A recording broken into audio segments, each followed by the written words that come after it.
Y el arzobispo de Santiago, Monseñor Ricardo de Sati, informó que el Vaticano declaró culpable al sacerdote Héctor Valdés por abusos sexuales en contra de 2 menores de edad, y el religioso pertenecía a la Congregación de los Misioneros de San Francisco de Sales y fue expulsado del estado clerical.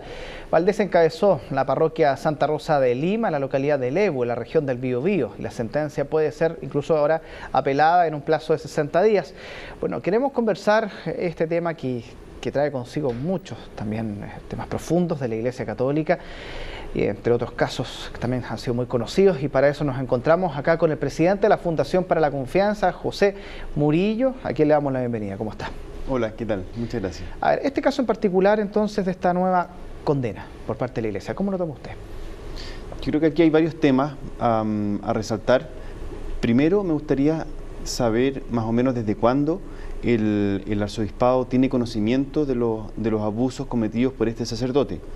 No sabemos desde cuándo, y hay indicios de que se sabe hasta hace más o menos unos 6 años y que se hizo entre medio, ¿no? Sabemos que se fue fuera de Chile durante una época, pero aquí lo importante es saber si es que el arzobispado tenía conocimiento de estos hechos, qué hizo con esa información, si expuso a más personas sabiendo la información, si actuó diligentemente. Y ese es uno de los temas que hay que saber, hay que preguntarse. Yo no tengo mucha información, pero sé que esto no es nuevo. Y lo segundo es dónde está el Estado de Chile, ¿no?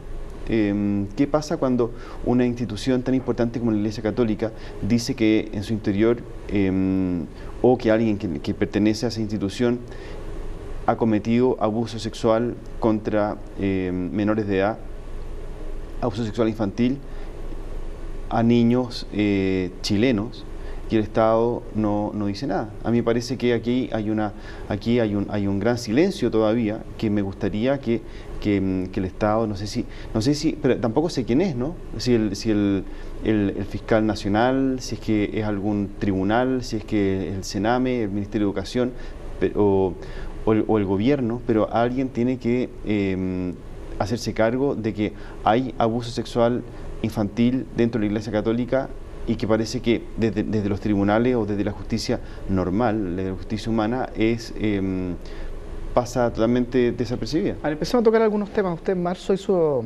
referencia a que Monseñor Sati debiese ordenar la casa, todo esto respecto a Juan Esteban Morales, al sacerdote que es el sucesor de Fernando Karadima, y que en algún minuto se pensó que podría haber recibido algún tipo de sanción o no, y ahí usted dijo: yo creo que el señor Sati debiese ordenar la casa. Sí.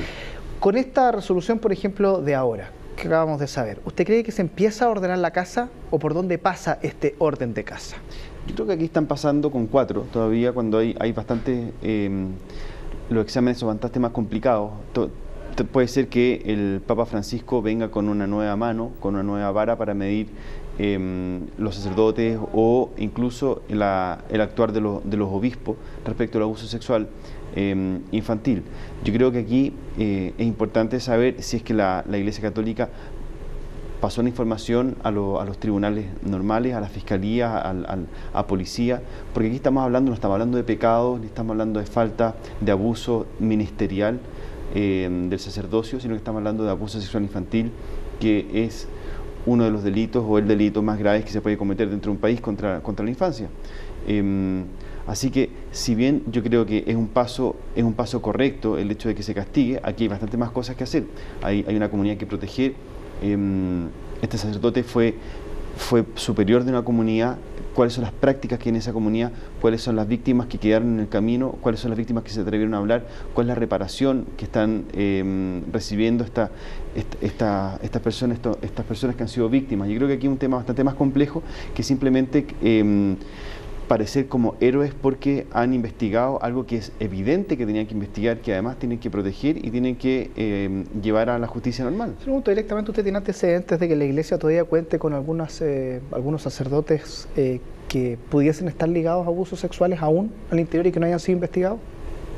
A ver, que no ha sido investigado por la Iglesia, por la justicia normal, por la justicia ordinaria, evidentemente que sí. Sin ir más lejos, el caso Precht, donde la Iglesia lo condenó, que en un eufemismo bastante impresionante, es decir, que actos abusivos hacia mayores y menores de edad, lo que quiere decir que hubo abuso sexual de mayores y menores de edad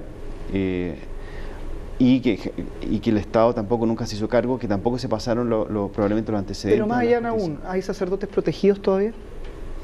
Eso no lo puedo saber, y si lo supiera tendríamos que investigarlo, no sé. Pero a mí me parece, todo da a entender de que sí hay sacerdotes que han cometido abuso sexual y que no han sido investigados y que no van a ser investigados.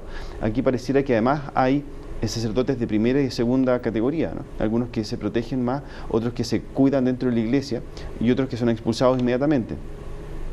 ¿Y eso por? Mira, yo creo que habría que preguntarles al arzobispo directamente. Yo creo que aquí el arzobispo tiene mucho que decir.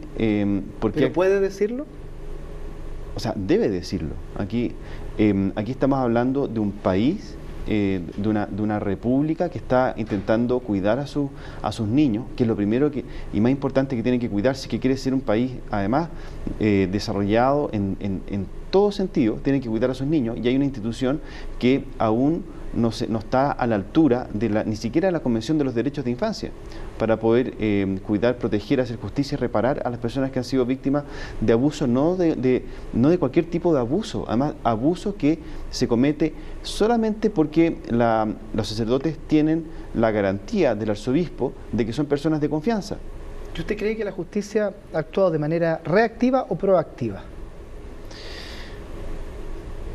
O sea, no tengo ninguna duda de que aquí se ha actuado de manera reactiva, e incluso la justicia normal chilena no ha actuado. O sea, no hay ningún antecedente que tenga yo para decir que la justicia ordinaria chilena se haya hecho cargo en alguno de estos casos, o esté preguntando, que esté llamando por teléfono, o que el arzobispo esté llamando por teléfono a la justicia, al fiscal, a alguna fiscalía, a PDI, a policía, al Ministerio Público, diciendo, ¿sabes que aquí hay una persona que cometió un delito de abuso sexual infantil y tienen que investigarlo porque porque además esta persona, sea o no sea sacerdote, si es que la condena solamente la iglesia, esta persona va a poder seguir haciendo clases, va a poder, no sé, trabajar con niños o trabajar con otras personas, y va a quedar absolutamente impune.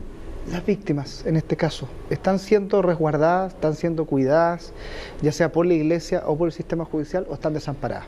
Yo creo que las víctimas siempre son los últimos invitados, los primeros en ser olvidados, e incluso en algunos casos son utilizados para poder mostrar que están haciendo cosas a favor del abuso, para poder pasar con 4.